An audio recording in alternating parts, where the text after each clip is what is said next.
So I Manuela o whaafunga anga nei fo I tūla o le fiafi. Usi mai whaafunga o le whaapoponga le nei o atamua a le Samoa Entertainment TV mai a pia.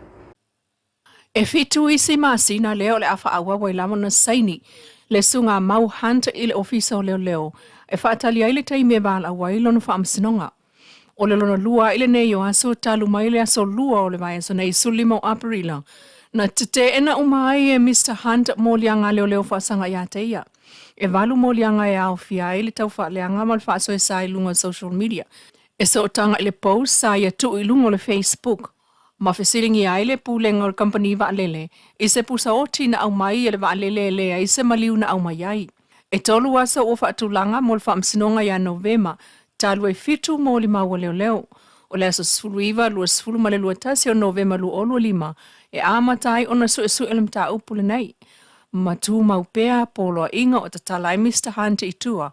E au fia ile saini le ofisa o leo. Ma le tau fia ona pepa malanga. Mai lawa le whaamsinonga le vaya so nei o le tau fia o pepa malanga ma le saini le ofisa o leo. Lea Natalia ai e le whaamsinonga le tālu sanga la au le mali e toa plata I vau. E toa ilo nā vaenga o le tatala ai o ia I tua e tāli ai lo na whaamsinonga. I fōla sanga a ta mai ta ilo ia o tū lai mō la auli, ma le mtanga luenga o leo na sauno ai mera lui. O la auli o le whaipisinisi e iai o na tiu te whaale ainga I tū maloma I Kalesia e nofo mau fo I Samoa. E ui ina iai lo na tusi folau New Zealand e nofo mau lava ia I Samoa. Peta e manatu le fionga tai malalangi o tūlai mō leo. O ai inga masani lava lea mō tangata mōlia e au fiai le saini I le ofisa o leo. Ma le tau fia o pepa malanga. A whai e whaalavelawea le saini I leo e mwhai lava o na saini I se ofisa o leo la tāne le taimi o whaanga solo ai ni pol kalame o le palota. O tali ai nei, se whai unga a le whaamsino I le mta upu le fionga Justice Tua Tangaloa. O le afionga le ama malu le malo tutu atasi o Samoa tu imleli whano wa ale to aswala o Leilua. Na whai masui o le tunu ue talialo e atu si tofinga o le sui o le malo o Georgia mo Samoa. O le vai asana ina tau awa tu ai tu si tofinga o Mr. Pega Divali. I le ao le malo ma mana iai I se sauninga pupuu I le moto le ofisa o le ao le malo I vailele. O le whapaanga malo e lua na amata mai a mati se fulu lua o. Ma whaawau mai ai lava le sotanga I anga wha malo au whaatasi I mata upo e maali e whaatasi ai. Po leo atu I le lua o tolu o, ua mawhaio nao lati na eina atunu. Ma fola ai e le ampasa o Georgia, le langolango ina e lona malo o Samoa. Whapena foi o na amana ia I le malelenga ala na fionga I le ao le malo. Le vano no foi o Samoa ma le tunu o Georgia. I mata upo tau li tausia o le file mu. O anga whaatemokalasi ai o le puipuinga. O le tunu ule o Georgia I lunga o le whaafanua e ilalo ifo Lucia I tu isa sae o le atu Europa. O lona te le tu sa ono I vafe fitu sa lau kilomita. Ma tangata e tolu tesi mo le fitu miliona o lo aina. O le isi le atu nuu sili o na leva o na tala whaasolopito. Ma ana o loa ngaosi e au fiai ana whaamafu po le ngaosia leo le waina. O le elina e o le aulo, ma le ngaosia o ie po o lava fabrics. I le luafe sfuluvalu na amata whaatanga ai le cannabis po o marijuana I totonu o Georgia, peitai. O le si foi le atunu, e le o fi le mu foi la na ia whai ngā malo. O le sui o Georgia I Samoa, o whaipoipo e tasi lo la alo mai nofo mau I Ganbroi au Satalia. O le totele o ainga wafsota I mai e fia manino I whaamomonga tau tupe, mo la tau tua a ua manuel citizen I New Zealand. Wafua ai ona tu mai le whaamaninonga, o le esenga o le emergency benefit, ma le superannuation. O le emergency benefit, o le seleni le nā, e anga waa ia ili tangata citizen I New Zealand no fo mau I New Zealand. O lona winga le anga waa ia I nai tua a le ua mawal citizen I New Zealand, ai fia no nofo lava I Samoa, whamtanga uma mo le talo sangaina ma ia inga o le emergency benefit. O le toatele o matua wa siti atu e no nofo I New Zealand. O mawala to emergency benefit. Whaasela ulua fulu, whaasela onus fulu tala New Zealand. I le vai aso. O lo mawhai o na maua emergency benefit mo i lato ua atu e nonofo i New Zealand. E iai te me malanga mai i Samoa. Sila ia inga o lo oilunga o penga ta whailangi ale wins po le WI and Z. Peita iai talo sanga mo le emergency benefit ua te ena po wato e ilo ina ono o whamtalanga o lo tu ina atu ilo ofisa mai ono le anga vaai. A whai o iei se whale tonu le utula i mail talo sanga lo tua a masana emergency benefit on so tailea o tele ai epe ona ia saunoa.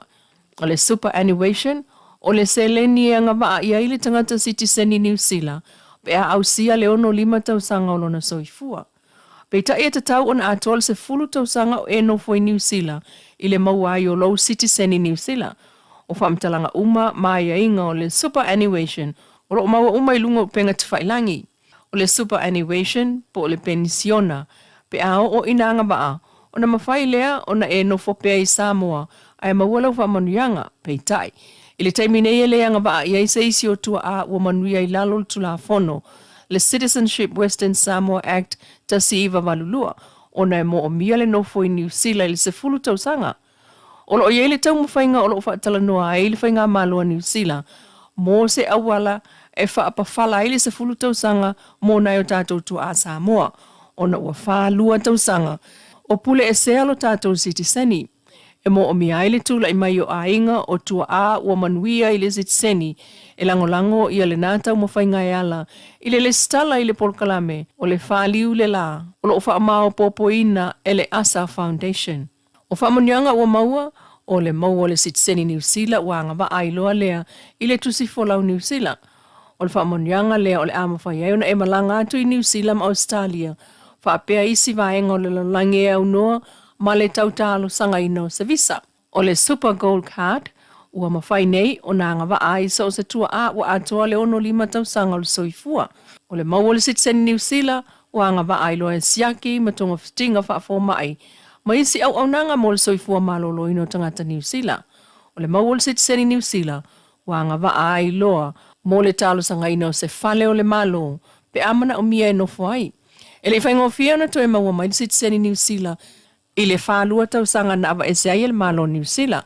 O le whaaftai tele lava, e ave i le whaipule ia te anau tu iono, ona o le whaauluina o lana pili tau whaofi, o e toi maua i le awa noa i le neimta upu. To i titi lava Samoa na tula i mai of Sosoani, i le ngā luenga lea sa whai e lopi ai vaenga whaupu whai uma. Ai sili ai le to i titi o tangata, na maai tūlanga tau tupe e whina waile mata upu.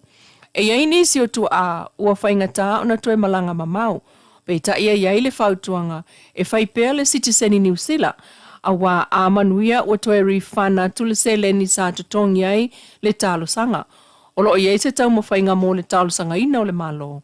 E whaapawhala le se 10 tausanga e nofo ai New Zealand. Whaatoanga waa i le pensiona New Zealand. A whai a manuia le tau mawhainga.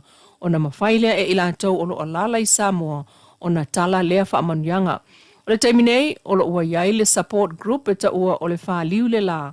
O lo whaamao popoina le Asa Foundation mo a inga. O tua awa whaamanuiaina i le sitiseni. O se awala e fsosan iai mo whaamtalanga i whaamanuianga e anga waa iai tua ape a maua le sitiseni New Zealand. Mo a inga o whaamanuiaina tua a ma e fia awai i le support group o le whaaliu le la. So ta i le sunga tele ai Edwin Puni. Ile emaili edwin@puni.co.nz. Sa noa tele ai o le to tele o le tunu o lo ofso ta iatu mo whamtalanga le talsanga ino le sitiseni New Zealand mai o lo o maua le upenga tawhailangi le Department of Internal Affairs a New Zealand. E iai nisi ulungali o lo soifua uma mai o manuia le tama po le tinai le sitiseni New Zealand. Ai e le o anga waa le isi lalo tula fono le nei o le Citizenship Western Samoa Act ta siva malulua peitai. E ono mawhai o na talo sanga pe panofo mau i lalo o le isi i le partnership category. E pe ono whailo mai le sunga a tele ai Edwin Puni. Se tautua le nā lau Samoa Entertainment TV mai Samoa le nefo iaso e wha moe moe le lofo le tua tātou tui whiro e fo i aso a tai au se wha poponga